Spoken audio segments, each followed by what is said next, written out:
Sénégal la ngeen ku si war a football nawetaan bi sax lañ gën a jox importance que championnat Sénégal. te nawetaan ñëwee stade yi fees del wey dugg na fii. te gars yi dañ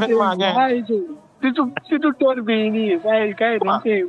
Jaraaf bi football yow compétition africaine c'est confédération cup compétition africaine kenn lijjantiw ko. nawetaan ngay nekk fii di rey sa bopp naan non nawetaan ngay lu ne nga Afrique non Sénégal si bopp moo ko si soo bëggee dégg non ñun duñ dem de je te jure ñun duñ dem de mi ngi mel ne suñ bëree rek ñi war a dem MMA kenn du leen lijjanti rëg-rëg bi mu gañee la commencé am buzz mais kenn daaw koon faale MMA waaye làmb su amee ñëpp ne wooy dugg na fii génn fi moom non Sénégal si boppam nag kenn mënul wax ay mbiram ay wax seen mbiram sax da ngay énervé wu doy na war de Bokola, frappé par un pro. Le Rose Arrosi,